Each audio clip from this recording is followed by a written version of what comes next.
Hi friends, welcome to my YouTube channel. ఈరోజు అయితే నేను మా ఇంట్లో దోశలు చేద్దాం అనుకుంటున్నాను. దోశల కోసం ఒక గ్లాస్ మినప్పప్పు, 2 గ్లాసుల వరకు రైస్ తీసుకొని నానబెట్టుకోవాలి.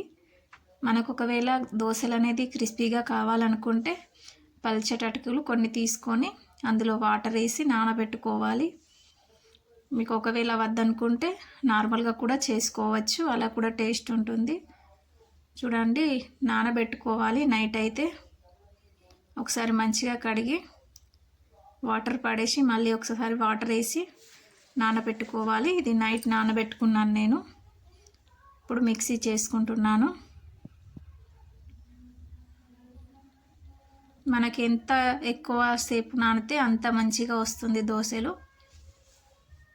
అందుకని మనం ఒకవేళ దోశలు చేసుకోవాలనుకుంటే కొన్ని గంటల ముందే నానబెట్టుకోండి. దోశలు అనేది బాగుంటుంది. చూడండి, ఇది అటుకులు నానిపోయింది కదా, అది కూడా వేసుకోవాలి.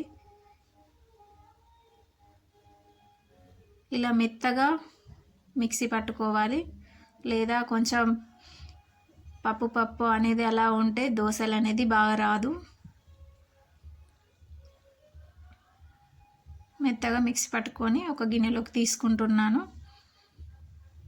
మనం ఎంత మంచిగా మెత్తగా పట్టుకుంటే దోశలు కూడా బాగుంటాయి, లేదంటే ప్యాన్కే అతుక్కుంటాయి.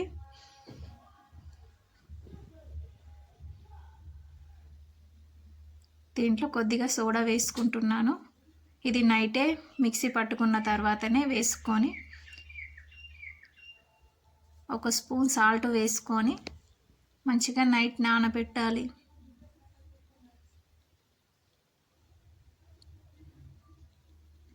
ఇవన్నీ వేసి ఒకసారి మంచిగా కలుపుకోవాలి. కొద్దిగా వాటర్ ఎక్కువ వేసి నానబెట్టుకోవాలి, ఎందుకంటే మనం పిండి పట్టుకునేటప్పుడు కొద్దిగా వాటర్ వేసుకుంటాం కాబట్టి. మూత పెట్టి నానబెట్టుకోవాలి. నేనైతే పిండి కొద్దిగానే తీసుకున్నాను కాబట్టి పప్పు అవన్నీ, అందుకే మీకు ఎక్కువ పొంగినట్టు అనిపించడం లేదు. చట్నీ కోసం అయితే ఒక 5-6 పచ్చిమిర్చి తీసుకోవాలి. ఒక టమాటా తీసుకున్నాను.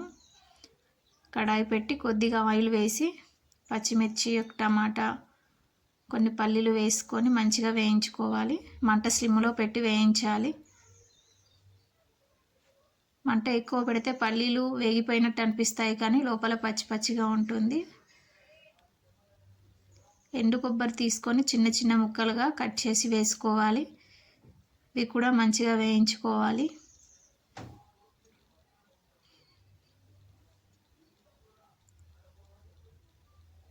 ఇది వేగడానికి ఒక 5 నుంచి 10 నిమిషాల వరకు పడుతుంది, ఎందుకంటే మంట సిమ్లో పెట్టి వేయించుకుంటాం కాబట్టి.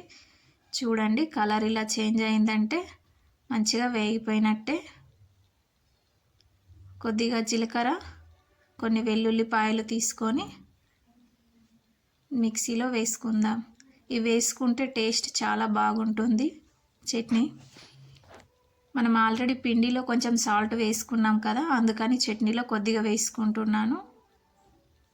మిక్సీ చేసుకొని మళ్ళీ పోపు కోసం కొద్దిగా ఆయిల్ తీసుకొని ఆవాలు, జీలకర్ర, ఎండుమిర్చి, కరివేపాకు వేసుకోవాలి. మనం మిక్సీ పట్టుకున్న చట్నీని ఆయిల్లో వేసుకోవాలి. స్టవ్ ఆఫ్ చేసుకోవాలి. ఫ్రెండ్స్, నా వీడియో మీకు నచ్చినట్లయితే లైక్ చేయండి, మరియు నా ఛానల్ని సబ్స్క్రైబ్ చేయండి, అందరికీ షేర్ చేయండి. మీకు ఏమైనా డౌట్ ఉన్నట్టయితే కామెంట్ సెక్షన్లో కామెంట్ చేయండి.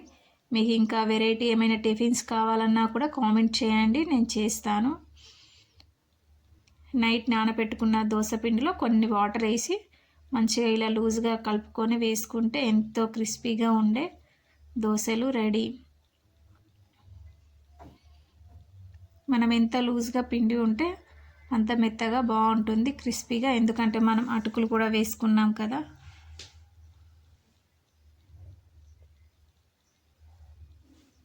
చూడండి, కలర్ ఇలా వచ్చింది. ఎంతో క్రిస్పీగా ఉండే దోశలు రెడీ.